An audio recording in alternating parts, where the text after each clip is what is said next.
So what are some of the uses for public domain material? Well, you could take a book and publish it as is. You could create a new edition of it, you could edit it, you could provide a commentary on it.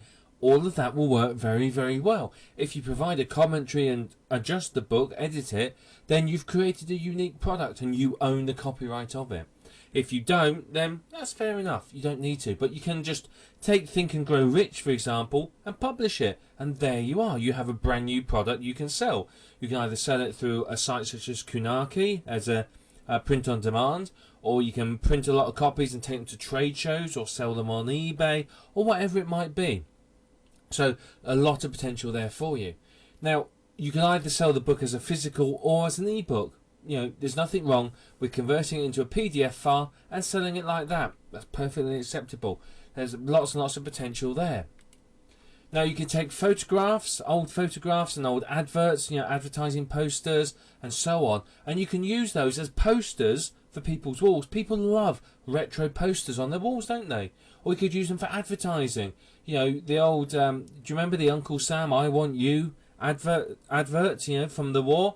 You could use that and, you know, adjust the picture, you know, take the U off and put whatever you want on. Perfectly acceptable to do. It's in the public domain. Now, if there's an audio recording, for example, old radio shows, old musical recordings, or whatever it might be, you can take those and convert them to CDs and MP3s and sell them, you know, on eBay, offline, through a website, whatever it might be. But there's potential there as well. You know, many of these recordings literally only exist in this old format. Burn them onto CD, create a nice cover for them, you know, make it look good, sell it as a professional product. You can make money from that. Take old videos, for example. You know, really old, you know, Buster Crabs that did Flash Gordon many years ago. Take those videos, you know, the video recordings, convert them onto DVD. There are thousands and thousands of old movies and TV shows that are in the public domain that are not available on DVD, that people would pay good money to buy. You could do that. I mean, heck, you could even find these old videos, shove them into a membership site, you know, some every week or every month, and, you know, sell that to internet marketers and the Make Money Brigade. People would buy it. They can get the videos, put them onto DVD, and make money from it. You know, anything that's in the public domain, you can make into something unique. You know, you could take the story of Snow White and make your own version of it. You could write a film script based around the story of Snow White. There's perfectly acceptable. There's nothing Walt Disney can do about it. The story of Snow White is in the public domain. So think about that. You know, you can then copyright the unique work that you've created.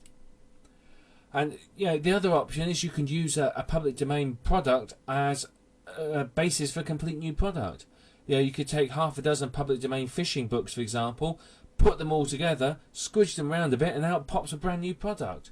You can use them as bonuses as well. Let's not forget that. That's a good use of the products.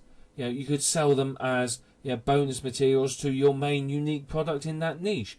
Many people who have an interest in the niche love old products and old books or whatever it is about that niche. Yeah, people will collect them because it gives them an insight into the past and nostalgia and all that. And nostalgia is big business. It really, really is. So think about that as well. I mean, one thing that, yeah, is very successful is to take a public domain book, for example, turn it into an AdSense or other advert-based website. That'll work really, really well for you. You know, you can very, very easily promote that, drive traffic to it and earn from the AdSense clicks. Maybe even sell a physical copy of the book or an audio copy or a training course based around the book, whatever it might be. Lot of potential there for you. You know, you could turn it into a training program. You know, a public domain book entitled, I don't know, How to Improve Your Fly Fishing in 7 Days, for example. Turn it into a training program. Very, very easy to do. You know, the potential here is huge, and what I'm trying to do is get the cogs in your brain turning, so you sit there and think, wow, potential, potential, potential. You know, there's a lot of potential here for you. You can also take a public domain book, for example, and convert it into an audio book. Get someone to read it out, and there you are. You've got an audio book. You can publish it on iTunes or whatever you want. You could convert it into a video series. You know, can you turn it into a video training program? That's perfectly acceptable as well. There's nothing wrong with, for example, in the fly fishing or fishing niche, for example, create an online, nostalgicfishingbooks.com, that sort of thing, where you've created an online niche store which is based around old public domain products. You put in posters and videos and pictures and etc. etc. All that sort of thing will appeal massively to people in that niche. People love that. Think about it. When someone gets into golf, what do? They buy everything they can lay their hands on about golf. They want to know everything, do everything, see everything, have every single thing possible to do with golf. So think about that, okay? Think about these niche stores. Very, very profitable potential. You can create posters and pictures, frame them nicely, sell them online and offline. NASA do some lovely photos. Take those photos, and they're in real, high resolutions. Take those pictures, print them out, frame them nicely, sell them through eBay, sell them offline, get them into stores to sell, whatever it might be. Massive, massive potential there.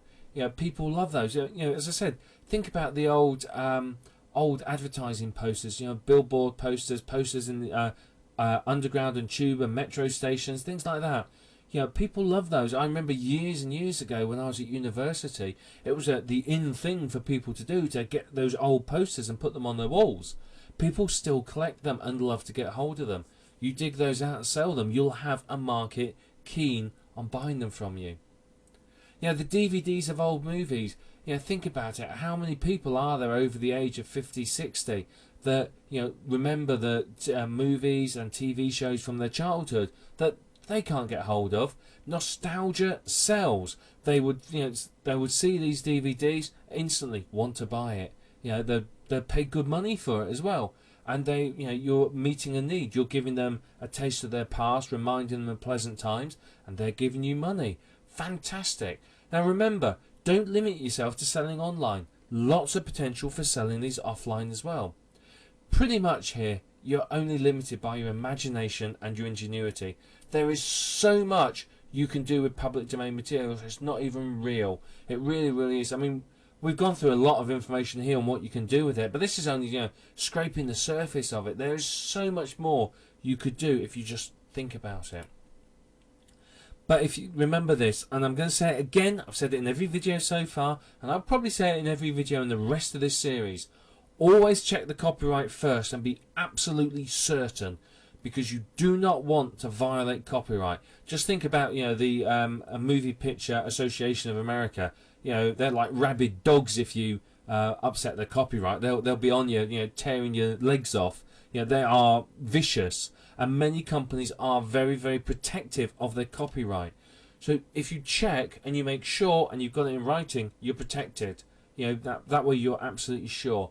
But if you do that, there are millions and millions of potential materials for you out there that you can use to profit from, and I seriously mean millions.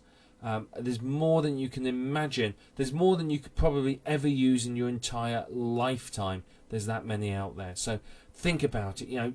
Think about when we go through all these videos next and we start showing you where to find public domain materials. Let your imagination run riot, and take some action with it, because you can earn massive amounts of money. It doesn't matter whether if you're into say you're into trains, you may go and find old movies of trains and pictures and posters and books, etc., etc., put them all together in collections and go round train fairs, fairs where people who are into trains gather, and sell them offline. That might be heaven for you. You never know. But there's lots and lots of potential there. You can create the business that you want from these public domain materials. So massive potential. But remember, always check the copyright and just let your imagination run riot. The potential will stun you here.